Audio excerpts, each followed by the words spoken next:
Assalamualaikum guys, selamat menyambut Hari Kemerdekaan yang ke-65. Okay, so hari ni aku nak sembang sikit je lah tentang beberapa teknologi yang telah dicipta oleh rakyat Malaysia kita sendiri. Tanpa buang masa lagi, jom kita masuk dalam video.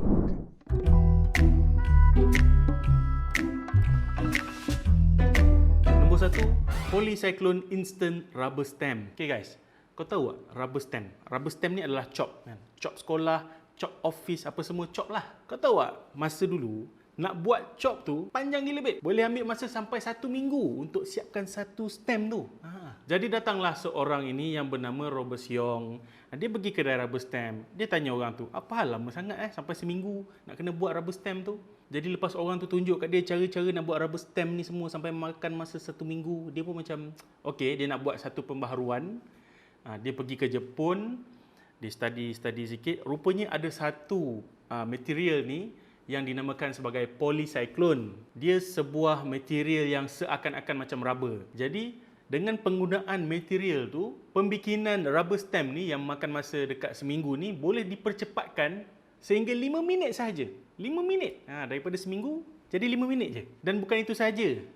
Boleh juga buat rubber stamp daripada nak buat teks ataupun daripada gambar-gambar di akhbar, nak dijadikan rubber stamp pun boleh. Jadi itulah dia teknologi yang kita nampak sangat simple sekarang ni, buat masa sekejap je. Dahulunya tu sangat lama.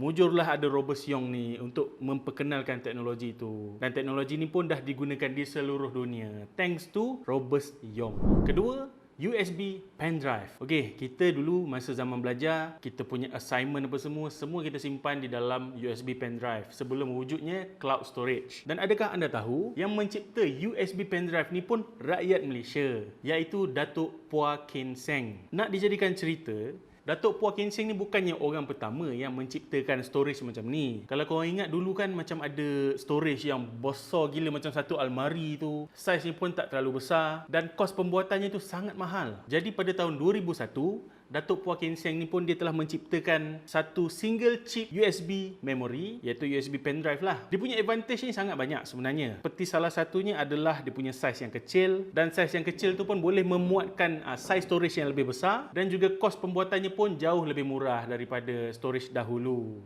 Dan ini sangat accessible lah kepada semua orang yang bekerja, student, untuk simpan dia orang punya assignment, report apa semualah. Jadi daripada teknologi itulah, daripada USB kecil tu, datanglah hard drive, SSD ataupun cloud storage yang kita tahu sekarang ni. Kebanyakannya daripada hasil Datuk Phua Kin Seng punya innovation, iaitu USB pen drive. By the way, korang nak tahu tak, Datuk Phua Kin Seng ni, dia mencipta USB pen drive ni pada umurnya 27 tahun. 27 tahun. Tahun ni aku 26 tahun. Tahun depan aku 27 tahun.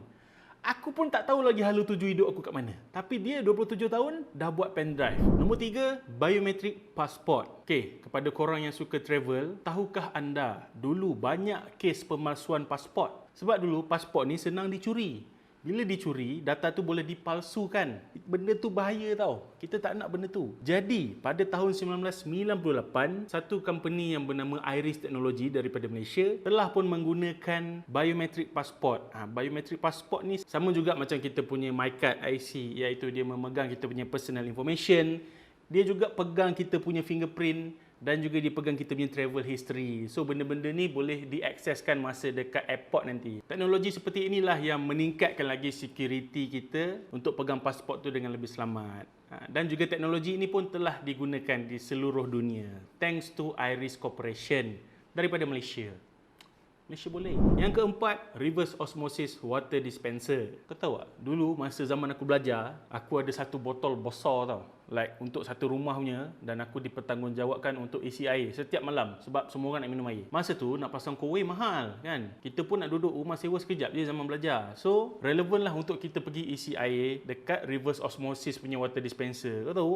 Yang kadang duduk dekat kedai runcit tu kan, isi satu botol besar tu 20 sen, 30 sen. Teknologi ini membenarkan air kotor ia ditapis sehinggalah menjadi air bersih untuk diminum. Dan orang yang bertanggungjawab untuk teknologi ini adalah berasal daripada Pulau Pinang, Ooi Cheng Sie. Bagi aku ini satu teknologi yang sangat membantu orang ramai lah kan. Kadang aku pagi-pagi lalu dekat depan kedai tu pun nampak pekerja-pekerja kilang duk isi air dekat situ. Bukan apa, harganya sangat murah kan. Kadang-kadang satu botol besar tu 20 sen, 30 sen.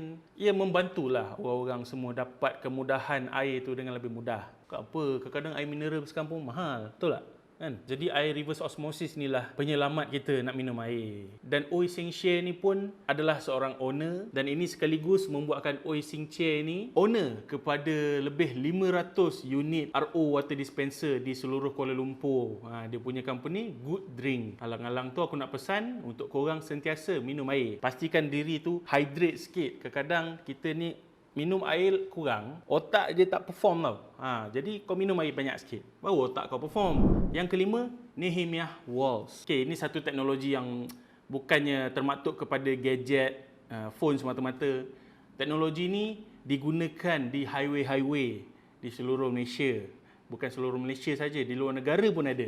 Kau perasan tak dekat highway-highway kan kadang-kadang dia punya macam flyover punya dinding tu kan ada macam bentuk hexagon apa semua kan. Itulah dia ciptaan Dr. Nehemiah Lee. Dulu masa dia study dulu, dia ada buat research tentang dinding, dinding nak buat dekat flyover highway ni semua. Kalau dia macam single layer of concrete, benda tu agak kurang tahan tau. Sebab ketumpatan soil ni, tanah ni dia berbeza. Kadang ada dekat kawasan tu dia tumpat, kadang ada dekat kawasan tu dia macam loose sikit. Jadi benda-benda macam tu tak berapa sesuai untuk ditahan oleh single layer of concrete. Jadi Dr. Nehemiah ni dia buatlah macam honeycomb punya design, di mana setiap individual wall tu boleh menampung macam-macam jenis soil dan juga ketumpatan soil yang berlawanan, di mana all individual walls ni boleh menampung ketumpatan tanah yang berbeza. Jadi sekaligus ia membuatkan dinding ini lebih selamat, lebih kukuh dan lebih tahan lama. Dan juga teknologi ini bukan sahaja digunakan di Malaysia, di luar negara seperti di Singapura,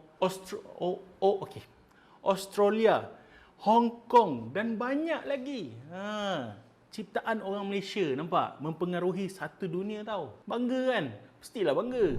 Jadi itulah dia 5 teknologi ciptaan rakyat Malaysia. Siapa kata rakyat Malaysia tak power? Teknologi-teknologi ni digunakan di seluruh dunia, kau tahu tak? Engkau tu yang tengah tengok video ni, buatlah benda yang bermanfaat sikit kan? Ciptalah sesuatu benda yang membantu rakyat di seluruh dunia macam diorang ni. Jadi itu saja video untuk kali ini. InsyaAllah ada masa kita akan berjumpa lagi di video yang akan datang. Bye-bye. Assalamualaikum.